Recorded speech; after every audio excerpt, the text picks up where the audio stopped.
Well, obviously, unbelievable college basketball game today, and national TV audience got a treat there. Any fan that was in the building got a treat there, and unfortunately, we fell one play short. So, credit UNCG for their performance. Obviously, both teams in the first half shooting 60%. It was an offensive show, and you could think, well, maybe neither team was guarding. I think it was a little bit opposite. I think you just had a lot of really good players on the floor and a lot of guys making plays. And I think our team played their guts out. I think our team absolutely battled, and I'm proud of the way that we handled getting down 8, and obviously could have checked out at that point. But I thought our kids played their hearts out, and I'm sick for Marcus. There's nothing more I wanted him to see than to make those 2 free throws and put the game in overtime.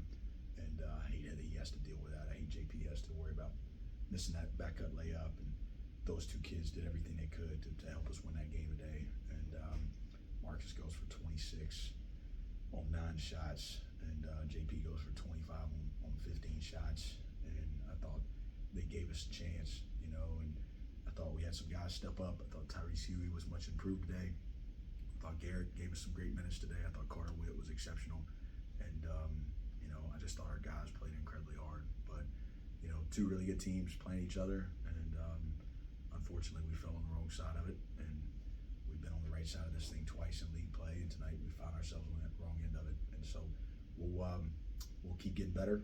We'll look at this and find ways to improve, and we'll focus on making sure that our attitudes are correct and our effort stays where it needs to be to continue to improve at the rate that we need to. And there's a lot of growth that we can still have, but this group has grown a ton, and they won 6 out of the last 8. They've won as many games in January as they did all in November and December.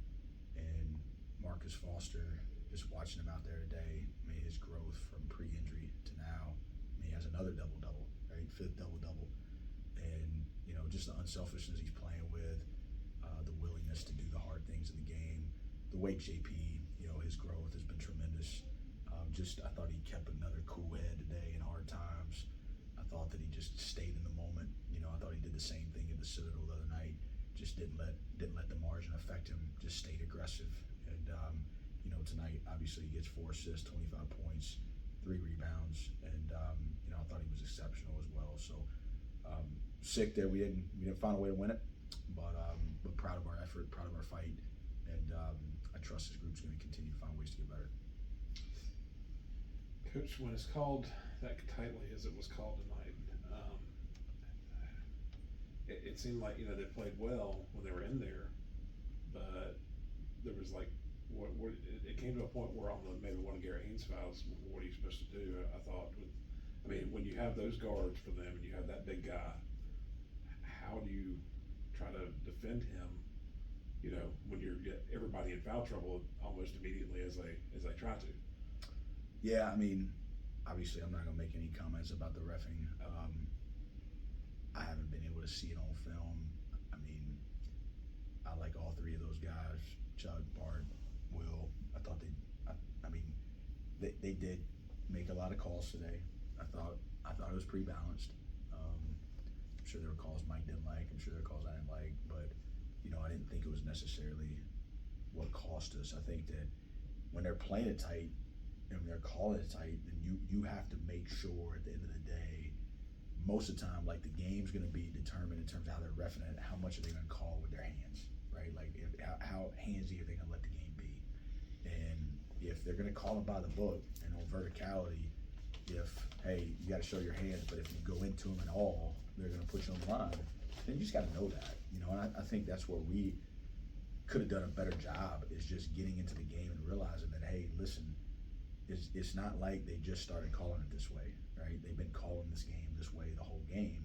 So then your discipline is going to have to increase. And that's part of being a player. Like, you get in the game, you figure out, all right, how are they calling this? And, hey, they're letting some stuff go. Okay, well, we can be a little bit more physical. Or, hey, you know what? They're calling this, and they're calling a lot. So guess what we got to do? We got to keep our hands out, right? And I think we had some slap downs. I think, what they told me is that we had some guys going A to B on the verticality plays, and they called 2 against them as well, but it didn't didn't help us to have, Garrett and Tyrese both with 4 for sure in the clutch of the game, but that's just the way it happened. I guess at one point in there, you moved out to 5. I guess that's kind of what I was talking to as well. Yeah, I mean, I had no choice. Yeah. It was a situation where, we had both of them with 4 fouls, and it was either, we went Coop for a little bit, and then we went with A Will for a little bit, and defensively and rebounding, I thought we struggled on the defensive glass at times. I'll be interested to see the box outs on film, just technique wise. We had once we were up 6, and we had a defensive rebound in our hands, and we're about to run, and we lose it, and they scored. And it felt like there were some backside plays that we kind of stood and watched, and all of a sudden they're getting the ball. Felt like in that middle second half, they got us on a couple of those. Second chance points ended up being a wash, but in a game like that, obviously, if you can keep one of those baskets from taking place, then you got a chance to go to OT and maybe win the game. How frustrating is it, for so much of the game is mental, when your team is defending well and they're making, Marcus Foster played perfect defense on one of the layups there late, and how do you coach your team to mentally just put that behind them, I guess? Well, yeah, it was 80-80 tie game, and we were a little bit small there, and so they were just basically running a ball screen to get the switch and to put Kobe on Mark, and to be honest with you, we were fine with that. He made a pull-up 2, which typically our defense is trying to get people to take pull-up 2s, and he made a 1-foot runner that was contested. There was another tough 2. So by the percentages and what we're trying to create in our defense, those are actually 2 shots that we're going to play the numbers on that. Those are going to be 30% shots by NBA players. You know what I mean? That math is basically proven out, and so that's just one of those situations where we had to tell them exactly that. Like at the timeout, like, hey, like those are shots we're going to live with, and over the course of the game, we're going to trust that they're going to miss more than they're going to make, and we've got to be able to rebound those balls, and so. We didn't necessarily adjust it if they wanted to continue to do that, which they kind of got away from that. But if they wanted to continue to do that, we were going to be okay with it. Give Kobe credit. 2 big shots. Big shots. Coach, there's so many really good players in this league. Langley today,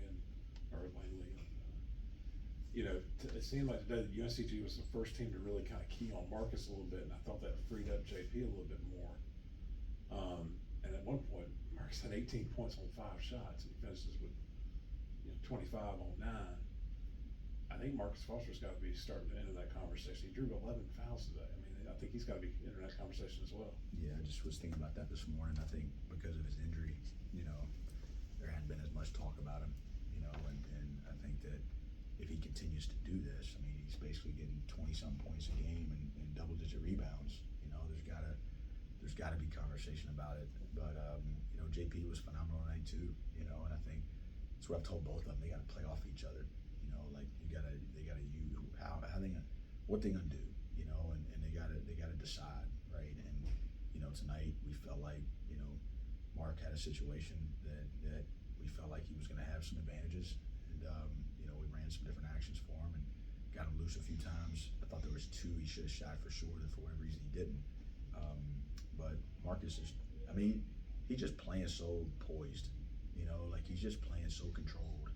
And even in the post, they were trying to dig on him, but he's so collected down there, and he's looking to pass out, and he's put it on film, right before halftime of the Citadel game, in the post, back down dribble, kick out A Will, next play, drive hard, play on 2, kick out JP.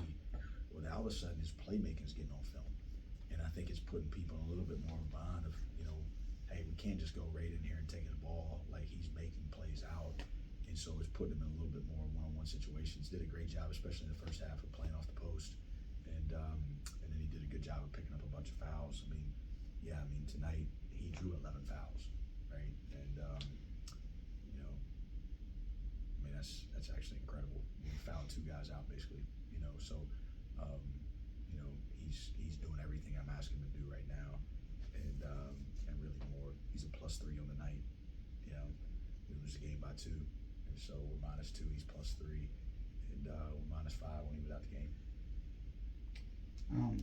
So there are some positives to the game with 8 turnovers against a team that routinely forces them, and I think they have the steals leader in the Southern Conference, and also better job defending Atwell as opposed to the first game. Could you talk about, there were some, I thought, some good things defensively, even though you just look at a box score and you say, well, 89 points, and but just talk about those two things. Yeah, this team's really improved in terms of ball security, and I was really concerned early in the year. We hadn't really dealt with it in my tenure in terms of how much we were turning the ball over, but we've done a great job of taking care of the ball, and partly a lot of that I think has come down to us moving A-Will to the 4, and just having an extra handler out there, and making cleaner decisions and getting inside of our stuff more, and turnovers, in my opinion, change games, and I think that's always kind of big on my philosophy: create them and run on them, and don't do it so people can't run on you. And I think for us to be successful and to win big games, you gotta take care of that ball, and it's got to be takeaways, no giveaways, and it's got to be obviously a mantra that's critical to the core of our team, and I think we've done a much better job with that. In terms of how well, great shooter, and we were in the zone up there for most of the game, just having to play 3 bigs, and he got loose a decent amount up there, but obviously we wanted to make sure we didn't let him get free, and we did a great job on him until we lost him on the backside on an overhelp play and then fouled him, and but other than that, I thought we did a great job with him. Coach, obviously y'all know no matter where you go in this league, it's gonna be tough, and home always gonna be tough, but you gotta go back on the road on Wednesday, and this is such. You played so well in so many aspects today, and you came up short. I'm sure this is a game where you've got to make sure your team moves on, going to make it on Wednesday. Yeah, Mercer beat Greensboro at Greensboro, so I don't know, right? If everybody's following, but Mercer went to Greensboro and won. So, you don't get much chance to watch like a Saturday of college basketball when you're in season. But yesterday, being home after practice and after getting the game plan all tied up, to be able to watch games and watch leagues, and just the parity is incredible. And I can't really explain what that's due to. I think I saw a stat the other day. Top 10 teams in the country on the road against unranked teams are 22 and 28 this year. Just process that for a second, right? Not top 10 teams versus ranked teams. Top 10 teams versus unranked teams on the road, 22 and 28. Hey man, you better be prepared to play your best every single night. And it doesn't matter if it's Mercer, it doesn't matter if it's Citadel, it doesn't matter if it's Furman, it doesn't matter if it's, you go through all 9 teams in the league, Wofford, Western, Sanford, Chattanooga, Greensboro, like ETSU, you have to be ready to go. And I think that's the nature of college basketball right now, and I think we do live in a little bit of a feel-good society, and when guys start feeling good, man, they start playing different, right? And you let guys start to feel good, and you don't want to guard them, and all of a sudden the crowd starts going in, and all of a sudden you don't feel good, right? It's hard, and a lot of times that's what we're having to manage expectations in our jobs now, and manage emotions in our jobs now, probably more than ever. And that's part of playing on the road, right? Like, what is your expectation? Do you have an expectation that this is going to be a fight? Do you have an expectation that this is going to be really hard, right? Or do you have this expectation that this is going to be easy, right? And you have to understand also, how do you manage your emotions when you get in that situation and things aren't going your way? Can you control them, right? Can you endure? Can you continue to perform at a high level in the face of things not being favorable for you currently? And I think those two things, expectations and emotions, right? When you go on the road, like, hey, there's one expectation. It's going to be really hard, and we have to play really well.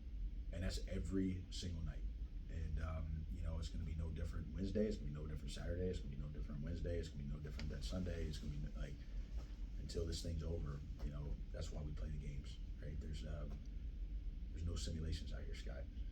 You gotta go play ball. Seems like this one might be especially tough to get past, to get No. focused on this. Okay. This Just the team- nature of how you lost tonight, I guess. This team's been through a lot. Yeah.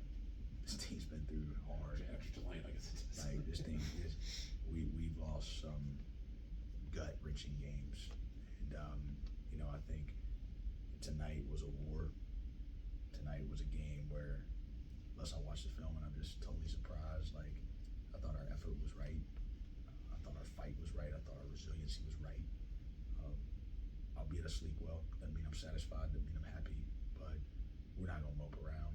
Like we're gonna watch this film. We're gonna find ways to get better, and there's no day off, right? Because Sunday, right? So we got to go right back to work tomorrow, and I trust this group will.